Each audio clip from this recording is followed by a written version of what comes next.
Hello and welcome everyone. I am going to do some tutorials in Rust Electronics.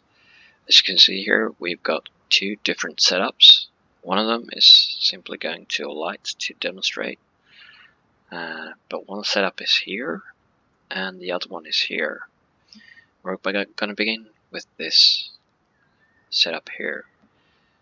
Over here we got power in coming from a bunch of solar panels and a large battery.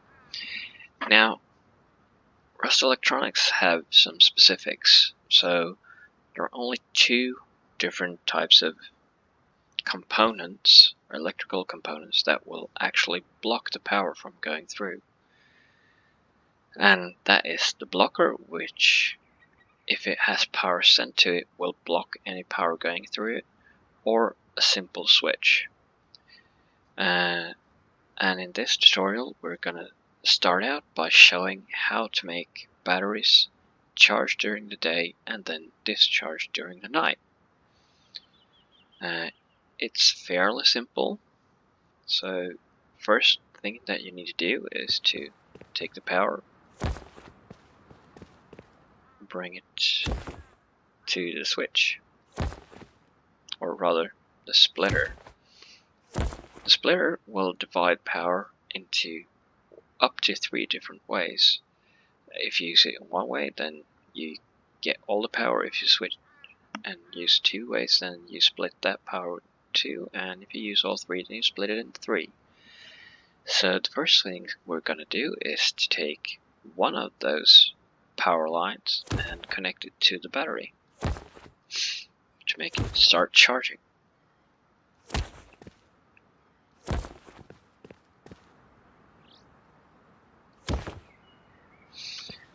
So now, as you can see, it's charging. The second thing we're going to do is to take the secondary output and put it through this branch. The branch component allows you to configure an amount of power which is going to go one way and the rest of it is going to go a different way. And in this case, we're going to take from the branch and send that branch into the blocker.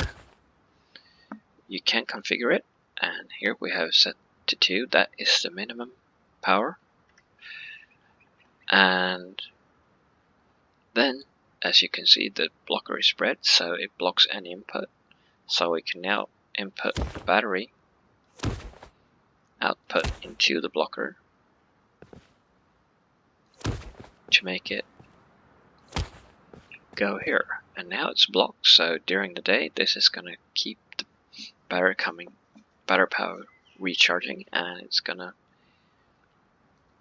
keep the battery from draining.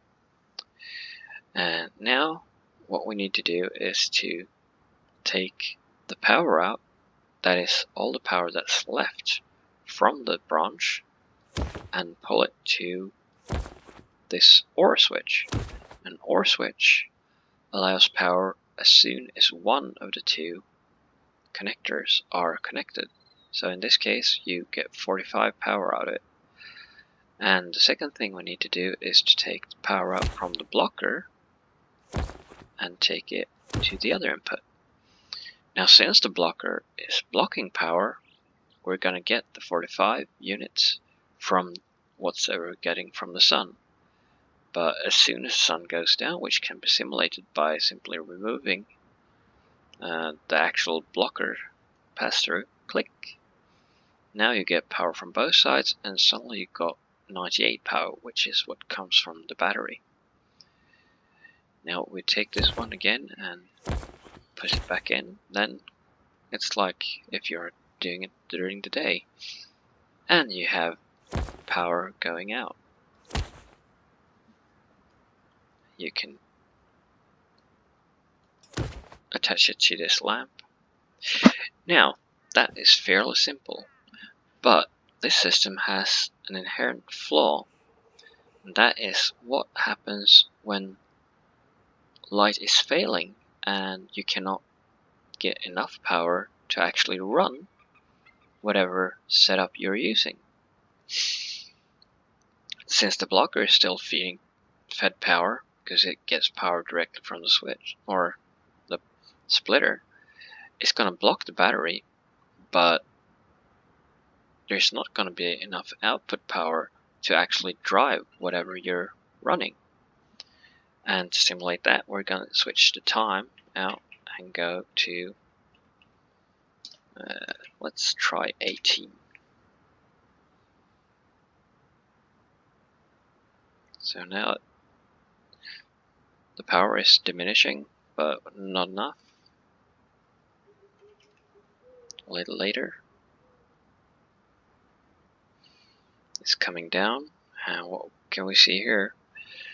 In the output, we can see that it's actually diminishing. So let's go to 19, 1930 even. Now the power is actually not enough to drive the system because the blocker is still active.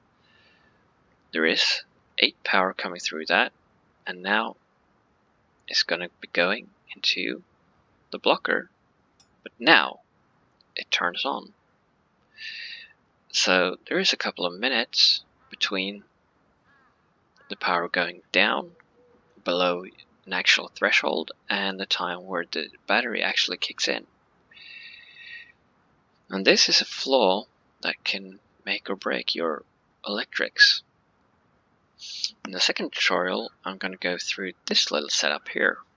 What this does is that it allows you to send a specific amount of power out into your electrical system, and if that amount is less than what you get from the sun, then you're going to start using the battery instead.